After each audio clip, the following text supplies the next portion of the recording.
Hey, welcome in. I'm Kyle Ulrich, and on behalf of Group 6, welcome to our presentation. Today we're going to talk about healthy family communication. I'm going to start by going over some stuff about abusive language and its impact on the family before Chris takes us through effective listening skills to enhance understanding. Then Camaro's going to tell us about encouraging positive reinforcement and appreciation before Bruce finishes it off with managing stressful conversation with calmness and respect. So, without further ado, we're going to talk about abusive language and its impact on the family. For this presentation, I want to focus on family maltreatment in addition to family violence. Maltreatment is less understood. Maltreatment includes minimal or moderate abuse as opposed to violent endangerment, injury, or sexual abuse. While both categories can include abusive communication, I want to focus on maltreatment because it is far more common. I would venture to hypothesize that most of us have experienced it in some form in our childhood or more broadly our lives. Spousal assault was made a crime in all states only in recent decades. Studies about the effects on children of battered adults is also very recent. In fact, most acts designated as violent or abusive in leading studies involve little or no physical injury or sexual violation. Abusive communication can include spoken, written, or nonverbal language to intimidate, suppress, or control another person. When this comes from the family, whether it's a parent, spouse, or sibling, it creates an environment of confusion where people can feel trapped and unwelcome in their own home. This is how our ability to communicate becomes undermined. Studies show that young children and women overall are especially vulnerable to family maltreatment. Emotional abuse, where a parent belittled, demeaned, denigrated, or engaged in hostile, rejecting treatment, accounted for a majority of identified cases in this research. As we age and move increasingly away from our childhood, we can struggle to understand the impact our parents have had on our lives. In a positive growth environment or in positive circumstances, the effect is clear, but abuse can muddy the picture. I grew up with my brother in the 1980s and 90s in a single parent household. Though I look back fondly on our upbringing, the challenge my mom faced was inherently difficult. She cooked, cleaned, worked, tucked us in, punished us, and brought us up all by herself. She had to keep it together. I do remember her outbursts. Our brain acts as a kind of danger prevention neurosystem, so it prioritizes moments of stress over moments of calm. I don't hold it against her. Single parent households account for 25% of all families. The number of single parent households has tripled since 1960. Of these families, 27% are living below the poverty line. Stress is the main culprit for emotional abuse in the single parent household. Stress is a direct contributor to abuse. It can be a catalyst for domestic violence and child maltreatment. How abusive communication can set people back in development. According to Morin, inner dialogue and inner speech constitute important systems of interpersonal communication. Recent studies point to an overlap among both, but others postulate that they are different yet complementary mechanisms of higher cognitive functions. Inner speech, also known as self talk or silent verbal thinking, is the act of speaking to oneself in silence in a single voice. The cognitive function of inner dialogue plays several roles, such as building one's own identity, differentiating and integrating the self as part of the process of self organization, the incorporation of social dialogue, and the development of self insight. In other words, how we talk to ourselves is how we think about ourselves. It's also a result of how we were raised. Abusive communication undermines our self image and creates a vacuum where we feel shame instead of confidence. Verbal abuse has a way of controlling our self talk and muddying the picture of how we see ourselves. This sets people back in development. As someone who suffered the effects of abusive communication, I can tell you that undoing the damage to my self talk has been a lifelong battle. It's one of the hardest things to change. Abusive communication has a way of overriding your impulses and creating a space for shame to take root. This undermines every one of the theories we've been learning about in this class: self disclosure, narrative sense making, relational framing, all of it. Which leads me to the psychology effect. How does abusive communication trickle down and frame our relationship with others? Gaslighting, verbal aggression, threats, backhanded compliments, and intimidation are all forms of abusive communication. There is also what I would like to call the alcohol effect. Substance abuse from a parent creates another avenue for abusive communication. The ups and downs of addiction creates an uneven care environment where happiness is skewed towards moments of substance use before the crash brings them low again. This bipolar environment has devastating effects on a child's personal identity. In a household of maltreatment, abusive communication from an addict confuses and confounds the child. To summarize, family maltreatment creates space for abusive communication. Stress is a common trigger, and single parents have hard jobs. Inner self talk is how we frame ourselves and sets up our ability to communicate with others. There are psychological effects to abusive communication, and it is aggravated by substance use. Thank you.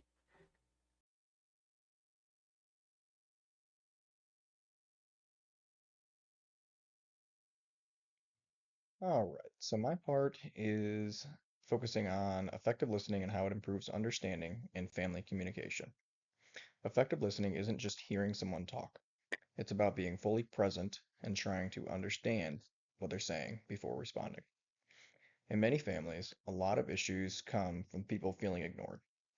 When someone feels unheard, communication breaks down really quick. But when someone feels understood, it builds that foundation of trust and communication becomes so much stronger. According to Adler, Rodman, and Dupree, active listening is a key part of interpersonal communication because it improves understanding and responses.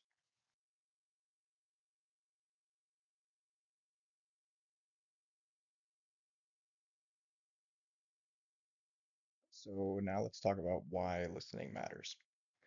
Poor listening leads to misunderstandings and conflict in general. For example, when someone shares a problem and they get interrupted, they may shut down. They don't want to talk about it. But when somebody listens fully, it creates a sense of like openness and trust with the communication. This makes the communication a lot more conducive to a good environment and really more productive and reduces the tension within the families.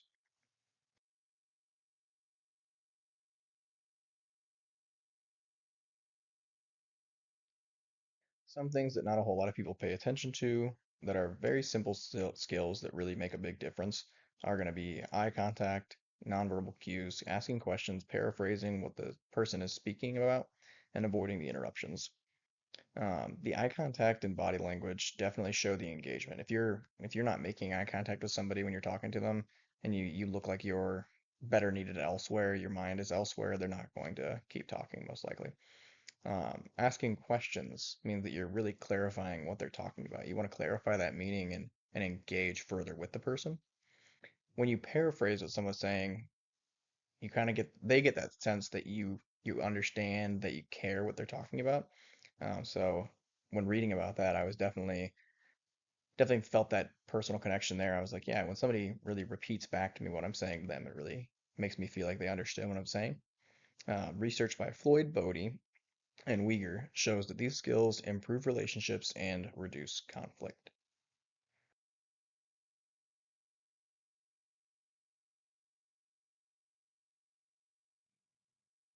In real life situations, listening changes everything. If someone says that they're stressed, reacting emotionally can escalate conflict.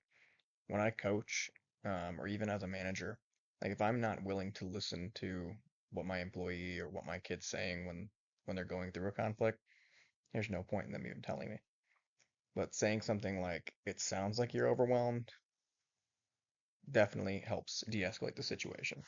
If you acknowledge and you even paraphrase or bring up a certain point or ask questions, as previously stated, you could definitely help de-escalate the situation. This is going to really lead to better communication and stronger relationships with you and whoever you're speaking to.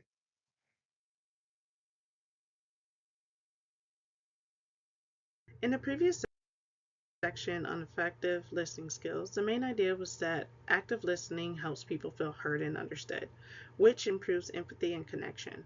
With active listening as our base, we can now focus on how to encourage and reinforce positive behaviors and expressions within our families. In this portion of the presentation, I'm focusing on positive reinforcement and appreciation in family communication. When people hear the phrase positive reinforcement, they sometimes think of psychological terms or even training a pet. But in a family context, it's much simpler. It's the everyday messages that communicate. I notice you, and what you did matters. Over time, that kind of recognition changes the tone of the household. When family members regularly notice effort, especially the small ones, routine things, it supports connection and makes communication feel safer. Kerner and Fitzpatrick also link supportive family climates to stronger relationships and better emotional health. To break this down clearly, I'll use two short frameworks, the 5 R's and the 3 C's, and then I'll end with practical strategies that make positive reinforcement easier to use day to day.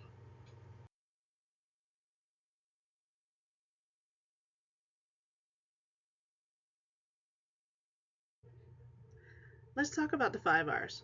5 habits that help families feel safe and supported when communicating. It all starts with respect. When we listen without interrupting or judging, we show that everyone's feelings and views matter. This makes it easier for family members to open up. Next is recognition. This is about noticing effort and naming it specifically. Instead of a vague good job, recognition sounds more like, I noticed you kept trying even when that was frustrating. The third R is responsiveness. Responsiveness means you don't just hear someone, you engage. You ask a follow up question, you acknowledge feelings, and you show that what you said actually landed. Fourth is reassurance. This is support piece, especially when someone is stressed out or makes a mistake. Reassurance communicates you're still cared about, even when things aren't perfect. And the last R is reinforcement. Reinforcement is the consistency of encouragement through what you say, your tone, and your actions, so positive behaviors are more likely to continue. When these 5 habits show up regularly, trust tends to increase, and family communication becomes easier and more positive over time. Kerner and Fitzpatrick describe how supportive family climate strengthens relationships and emotional health.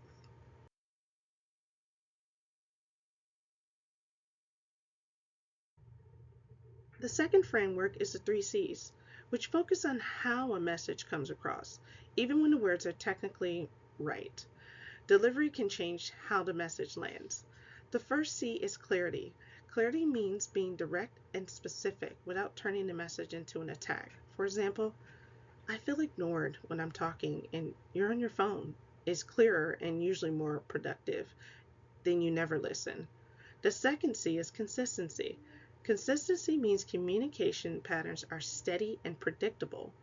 When responses are inconsistent or unpredictable, people often stop bringing things up because they don't know what reaction they'll get. The third C is caring. Caring is the warmth behind the message, tone of voice, facial expressions, and body language. Caring helps appreciation feel genuine, and it can make even difficult conversations feel less threatening. Sillars and Evangelisti emphasize that caring communication shapes how messages are received and helps build emotional connection. Together, clarity, consistency, and caring make it more likely that positive reinforcement will be received as supportive instead of performative or forced.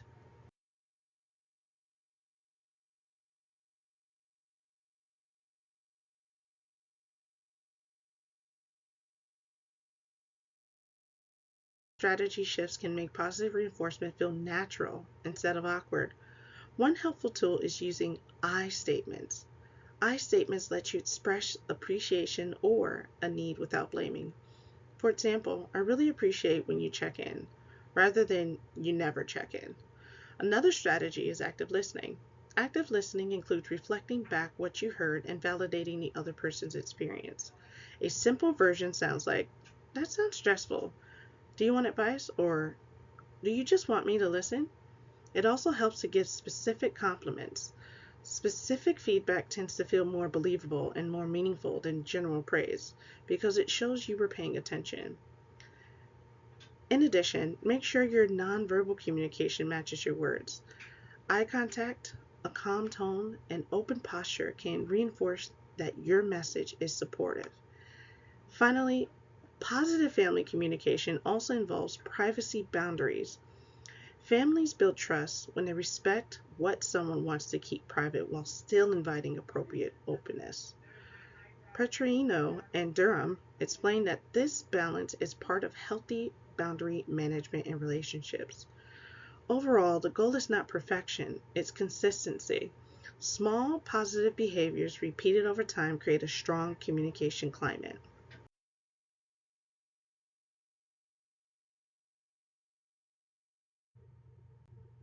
The reason positive reinforcement matters is that it changes the overall pattern of interaction in the family, not just one moment.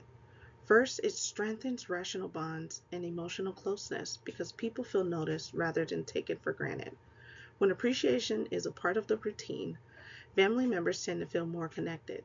Second, it reduces misunderstandings and can help prevent conflict from escalating. If the baseline tone is respectful and supportive, difficult conversations often stay more manageable.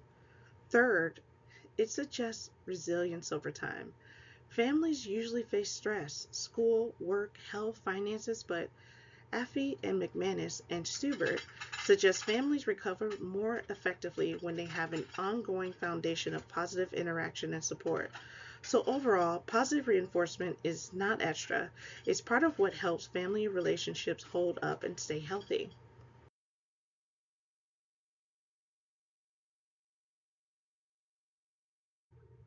To summarize, positive reinforcement in families is really about building a communication climate where people feel noticed, respected, and supported. The five R's, respect, recognition, responsiveness, reassurance, and reinforcement, describe specific behaviors that increase emotional safety and make it easier for people to communicate openly. Kerner and Fitzpatrick connect these kinds of supportive family climates with stronger relationships and emotional health. The three C's, clarity, consistency, and caring, focus on delivery, so messages come across as supportive and genuine. Sillers and Evangelisti highlight how clarity, consistency, and caring improve openness and emotional connection. For a practical next step, choose one technique to practice this week. For example, give one specific compliment each day, or use an I statement during a moment that could easily turn into criticism. The goal is to keep it small and realistic so it actually happens. Over time, these small moments of appreciation add up, and they can strengthen the family relationship in a way that feels sustainable. Next, we will shift to managing stressful conversations with calmness and respect, which helps families handle conflict more constructively.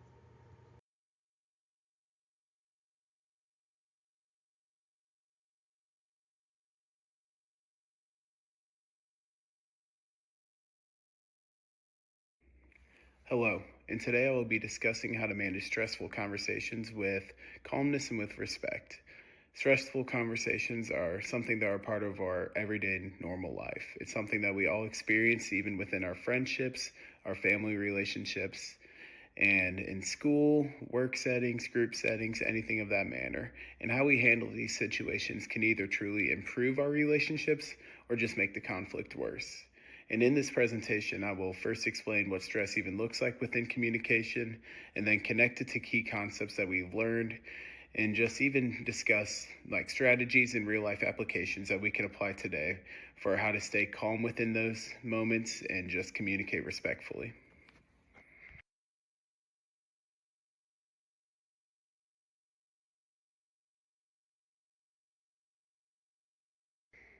All right, so when we are looking at stress within communication, there are a few important ideas to understand. First are emotional triggers. These are usually like specific situations where words or tones just usually cause us to react quickly or with a lot of emotion. And everyone has different emotional triggers based upon their experiences. And the second one is the fight or flight response. And according to the Mayo Clinic, stress activates a response within our body where people either become aggressive or withdraw. In conversations, this usually means we may like argue back or just even completely shut down. And then finally, stress impacts communication by reducing our ability to listen and to think clearly. As Little John explains, conflict often escalates when people react emotionally instead of communicating thoughtfully. So stress overall causes us to react instead of respond, which makes communication a lot less effective.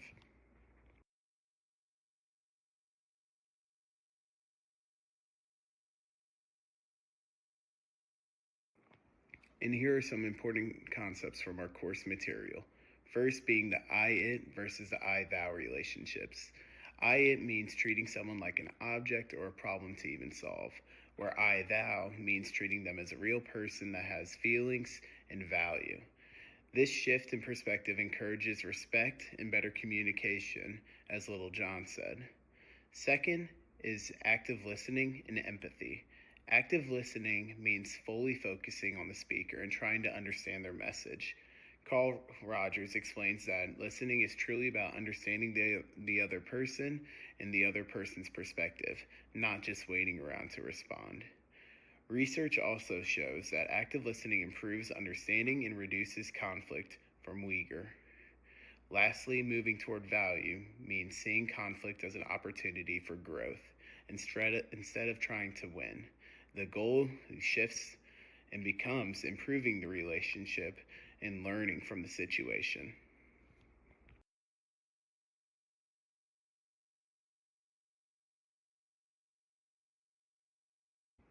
Now, here are some strategies for remaining calm.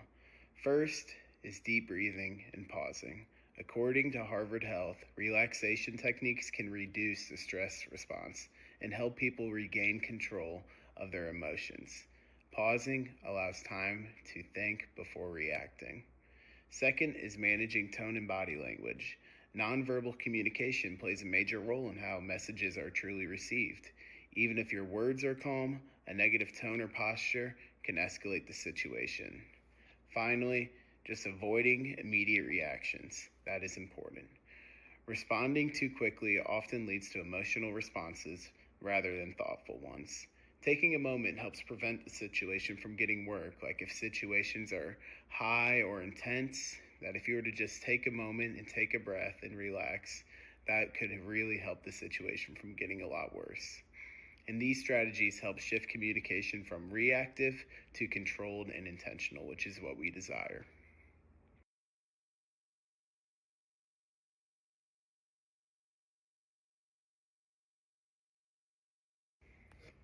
Now let's talk about communicating with respect. And communicating with respect is truly key and essential within stressful conversations. One important strategy is using I statements. These focus on your feelings rather than blaming the other person. Like an example could be is just saying something like, I feel frustrated, instead of you always do this. It truly does reduce defensiveness. And it is also important to avoid blaming or judging. These can escalate conflict and make the other people just feel less willing to listen. Additionally, just even trying to understand the other person's perspective, that is always key.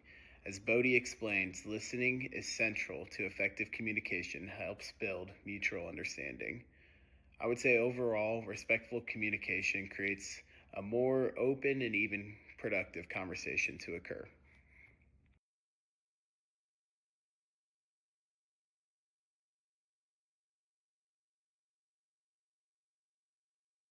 Now let's get into the practical applications.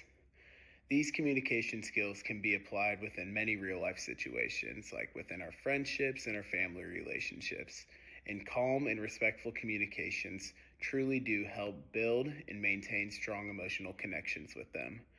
Research from Afif and colleagues show that constructive communication supports long-term relationships. Whether you're in a school group or group work or whatever it may be, skills these sort of skills improve teamwork and reduce misunderstanding. An example of that being just even when disagreements do happen, like within a group project or within a work project or whatever it is, if you were to use calm communication, that can help resolve issues way more effectively. Overall, these strategies improve conflict resolution and just lead to healthier interactions within our everyday life, which is what we all desire.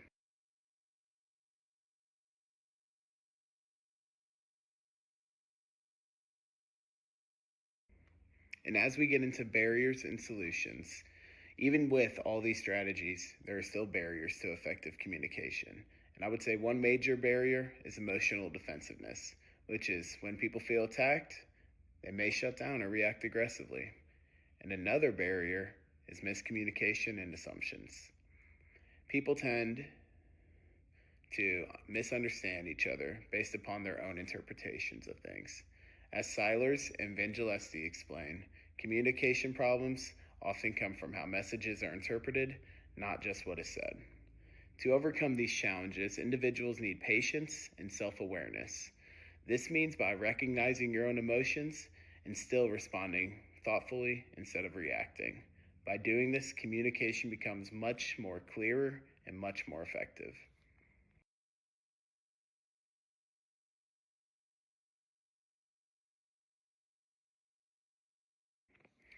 So in conclusion, calm and respectful communication is essential for managing conflict.